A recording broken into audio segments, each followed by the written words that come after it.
ओम नमो भगवते वासुदेवाय नमः। अथ षष्ठोऽध्यायः। पिछले अध्याय में आपने सुना कि किस प्रकार वीरभद्र ने प्रजापति दक्ष का सिर धड़ से अलग कर दिया था। अब उससे आगे की कथा इस प्रकार से है। श्री मैत्री जी कहते हैं, विदुर जी, इस प्रकार जब रुद्र के सेवकों ने समस्त देवताओं को हरा दिया और उनके संपूर्ण अंग प्रत्यंग भूत प्रेतों के त्रिशूल, पट्टिश, खड्ग, गदा, परिक और मुदगर आदि आयुधों से छिन्न भिन्न हो गए, तब वे ऋत्विज और सदस्यों के सहित बहुत ही डरकर ब्रह्मा जी के पास पहुँचे और प्रणाम करके उन्हें सारा वृतांत कह सुनाया। भगवान ब्रह्मा जी और सर्वंतर्यामी श्री नारायण पहले से ही इस भावी उत्पात को जानते थे, इसी से वे दक्ष के यज्ञ में नहीं गए थे। अब देवताओं के मुख से वहां की सारी बात सुनकर उन्होंने कहा, देवताओं, परम समर्थ तेजस्वी पुरुष से कोई दोष भी बन जाए तो भी उसके बदले में अपराध करने वाले मनुष्यों का भला नहीं हो सकता। फिर तुम लोगों ने तो यज्ञ में भगवान शंकर का प्राप्य भाग न देकर उनका बड़ा भारी अपराध किया है।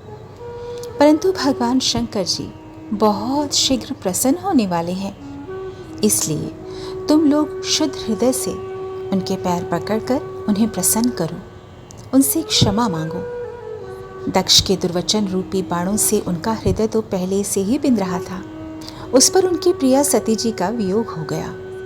इसलिए यदि तुम लोग चाहते हो कि वह यज्ञ फिर से आरंभ होकर पूर्ण हो, तो पहले जल्दी जाकर उनसे अपने अपराधों के लिए क्षमा मांगो, नहीं तो उनके कुपित हो जाने पर लोकपालों के सहित इन समस्त लोकों का भी बचना असंभव है। भगवान रुद्र परम स्वतंत्र हैं। उनके तत्व और शक्ति सामर्थ्य को ना तो कोई ऋषि मुनि, देवता और यज्ञ स्वरूप देवराज इंद्र ही जानते हैं और ना स्वयं मैं ही जानता हूँ, फिर दूसरों की तो बात ही क्या है। ऐसी अवस्था में उन्हें शांत करने का उपाय कौन कर सकता है। देवताओं से इस प्रकार कहकर ब्रह्मा जी उनको प्रजापतियों को और पितरों को साथ लेकर अपने लोक से पर्वत श्रेष्ठ कैलाश को गए, जो भगवान शंकर का प्रिय धाम है। उस कैलाश पर औषधि, तप, मंत्र तथा योग आदि उपायों से सिद्धि को प्राप्त हुए और जन्म से ही सिद्ध देवता नित्य निवास करते हैं। किन्नर, गंधर्व और अप्सरा आदि सदा वहां बने रहते हैं। उसके मणि में शिखर हैं जो नाना प्रकार की धातुओं से रंग बिरंगे प्रतीत होते हैं। उस पर अनेक प्रकार के वृक्ष, लता और गुलमादी छाए हुए हैं, जिनमें झुंड के झुंड जंगली पशु विचरते रहते हैं। वहाँ निर्मल जल के अनेकों झरने बहते हैं और बहुत सी गहरी कंदरा और ऊंचे शिखरों के कारण वह पर्वत अपने प्रियतमों के साथ विहार करती हुई सिद्ध पत्नियों का क्रीड़ा स्थल बना हुआ है। वह सब ओर मोरों के शोर, मदांत भ्रमरों की गुंजार, कोयलों की कुहू कुहू ध्वनि तथा अन्यान्य पक्षियों के कलरव से गूंज रहा है। उसके कल्प वृक्ष अपनी ऊंची ऊंची डालियों को हिला हिलाकर मानो पक्षियों को बुलाते रहते हैं तथा हाथियों के चलने फिरने के कारण वह कैलाश स्वयं चलता हुआ सा और झरनों की कलकल ध्वनि से बातचीत करता हुआ सा जान पड़ता है। मंदार, पारिजात, सरल, तमाल, शाल, ताड़, कचनार, असन और अर्जुन के वृक्षों से वह पर्वत बड़ा ही सुहावना जान पड़ता है। आम, कदम, नीप, नाग, पुन्नाग, चंपा, गुलाब, अशोक, मौलसिरी, कुंद, कुर्बक, सुनहरे शतपत्र, कमल, इलायची और मालती की मनोहर लताएं तथा कुब्जक, मोगरा और माधवी की बेलें उसकी शोभा बढ़ाती हैं। कटहल, गूलर, पीपल, पाकर, बड़, गूगल, भोज वृक्ष, औषधि जाति के पेड़, केले आदि जो फल आने के बाद काट दिए जाते हैं, सुपारी, राजपूग, जामुन, खजूर, आंवला, आम, पियाल, महुआ और लिसोड़ा आदि विभिन्न प्रकार के वृक्षों तथा पोले और ठोस बांस के झुरमुटों से वह पर्वत बड़ा ही मनोहर मालूम होता है। उसकी सरोवरों में कुमुद, उत्पल, कल्हार और शतपत्र आदि अनेक जाति के कमल खिले रहते हैं। उनकी शोभा से मुग्ध होकर कलरव करते हुए झुंड के झुंड पक्षियों से वह बड़ा ही भला लगता है। वहाँ जहाँ तहाँ हरिण, वानर, सुअर, सिंह, रीछ, साही, नीलगाय, शरभ, बाघ, कृष्ण मृग, भैंसे, कर्णांध्र, एक पद, अश्वमुख, भेड़िए और कस्तूरी मृग घूमते रहते हैं। और वहाँ के सरोवरों के तट केलों की पंक्तियों से घिरे होने के कारण बड़ी शोभा पाते हैं। उसके चारों ओर नंदा नाम की नदी बहती है, जिसका पवित्र जल देवी सती के स्नान करने से और भी पवित्र एवं सुगंधित हो जाता है। भगवान भूतनाथ के निवास स्थान उस कैलाश पर्वत की ऐसी रमणीयता देखकर देवताओं को बड़ा आश्चर्य हुआ। वहाँ उन्होंने अलका नाम की एक सुरम्यपुरी और सौगंधिक वन देखा, जिसमें सर्वत्र सुगंध फैलाने वाले सौगंधिक नाम के कमल खिले हुए थे। उस नगर के बाहर की ओर नंदा और अलकनंदा नाम की 2 नदियां हैं और वे तीर्थपाद श्री हरि की चरण रज के संयोग से अत्यंत पवित्र हो गई हैं। विदुर जी, उन नदियों में रति विलास से थकी हुई देवांगनाएं अपने अपने निवास स्थान से आकर जल क्रीड़ा करती हैं और उसमें प्रवेश करके अपने प्रियतमों पर जल उलीचती हैं। स्नान के समय उनका तुरंत का लगाया हुआ कुछ कुमकुम धुल जाने से जल पीला हो जाता है। उस कुमकुम मिश्रित जल को हाथी प्यास ना होने पर भी गंध के लोभ से स्वयं पीते हैं और अपनी हथनियों को भी पिलाते हैं। अलकापुरी पर चांदी, सोने और बहुमूल्य मणियों के सैकड़ों विमान छाए हुए थे, जिनमें अनेकों यक्ष पत्नियां निवास करती थीं। इनके कारण वह विशाल नगरी बिजली और बादलों से छाए हुए आकाश के समान जान पड़ती थी। यक्षराज कुबेर की राजधानी उस अलकापुरी को पीछे छोड़कर देवगण सौगंधिक वन में आए। वह वन रंग बिरंगे फल, फूल और पत्तों वाले अनेकों कल्प वृक्षों से सुशोभित था।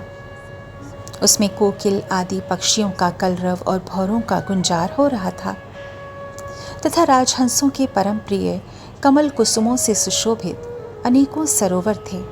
वह वन जंगली हाथियों के शरीर की रगड़ लगने से घिसे हुए हरी चंदन वृक्षों का स्पर्श करके चलने वाले सुगंधित वायु के द्वारा यक्ष पत्नियों के मन को विशेष रूप से मथ डालता था।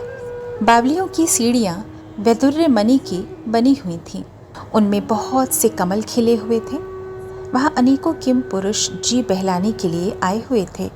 इस प्रकार उस वन की शोभा निहारते हुए जब देवगण कुछ आगे बढ़े, तब उन्हें पास ही एक वट वृक्ष दिखाई दिया। वह वृक्ष 100 योजन ऊंचा था तथा उसकी शाखाएं 75 योजन तक फैली हुई थीं। उसके चारों ओर सर्वदा अविचल छाया बनी रहती थी, इसलिए घाम का कष्ट कभी नहीं होता था तथा उसमें कोई घोंसला भी न था। उस महायोग में और मुमुक्षुओं के आश्रयभूत वृक्ष के नीचे देवताओं ने भगवान शंकर को विराजमान देखा। वे साक्षात क्रोधहीन काल के समान जान पड़ते थे।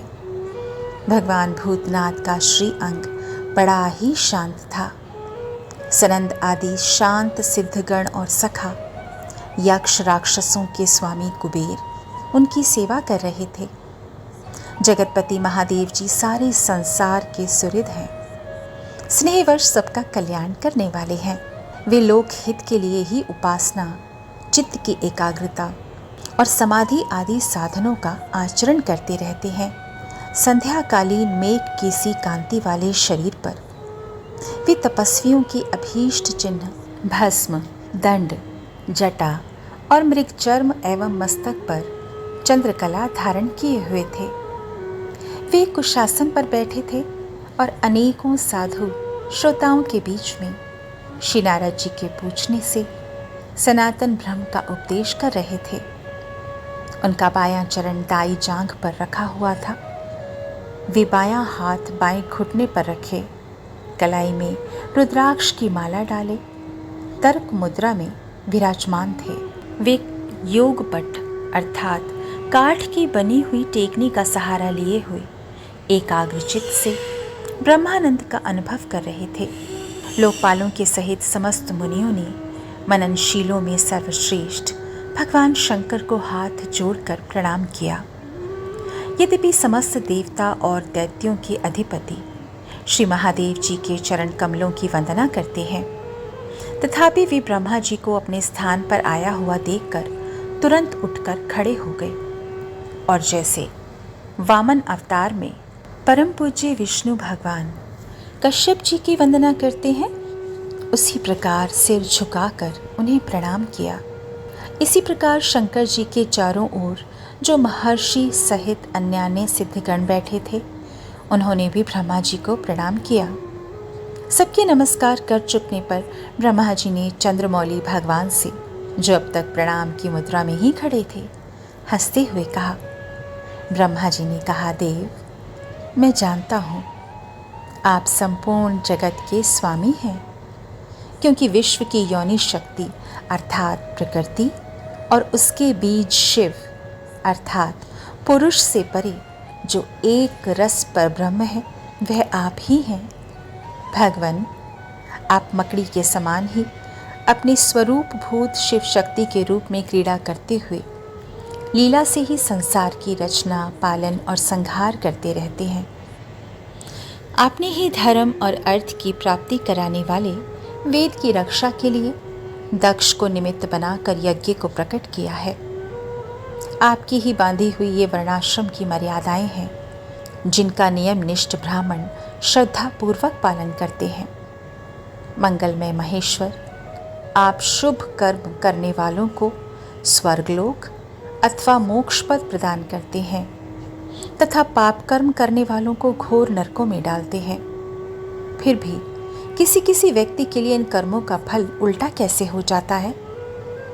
जो महानुभाव आपके चरण कमलों में अपने को समर्पित कर देते हैं, जो समस्त प्राणियों में आपकी ही झांकी करते हैं और समस्त जीवों को अभेद दृष्टि से आत्मा में ही देखते हैं, वे पशुओं के समान प्रायः क्रोध के अधीन नहीं होते।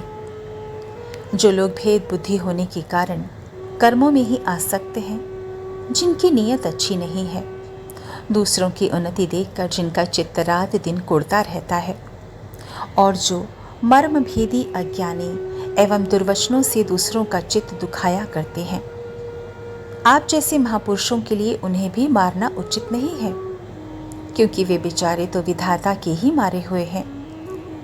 देव, भगवान कमलनाभ की प्रबल माया से मोहित हो जाने के कारण यदि किसी पुरुष की कभी किसी स्थान में भेद बुद्धि हो जाती है, तो भी साधु पुरुष अपने पर दुख कातर स्वभाव के कारण उस पर कृपा ही करते हैं। दैववश जो कुछ हो जाता है, वे उसे रोकने का प्रयत्न नहीं करते। प्रभु, आप सर्वज्ञ हैं। परम पुरुष भगवान की दुस्तर माया ने आपकी बुद्धि का स्पर्श भी नहीं किया है, अतः जिनका चित्त उसके वशीभूत होकर कर्म मार्ग में आसक्त हो रहा है, उनके द्वारा अपराध बन जाए तो भी उन पर आपको कृपा ही करनी चाहिए। भगवान, आप सबके मूल हैं। आप ही संपूर्ण यज्ञों को पूर्ण करने वाले हैं। यज्ञ भाग पाने का भी आपको पूरा अधिकार है। फिर भी इस दक्ष यज्ञ के बुद्धिहीन याजकों ने आपको यज्ञ भाग नहीं दिया, इसी से यह आपके द्वारा विध्वस्त हुआ। अब आप इस अपूर्ण यज्ञ का पुनरुद्धार करने की कृपा करें।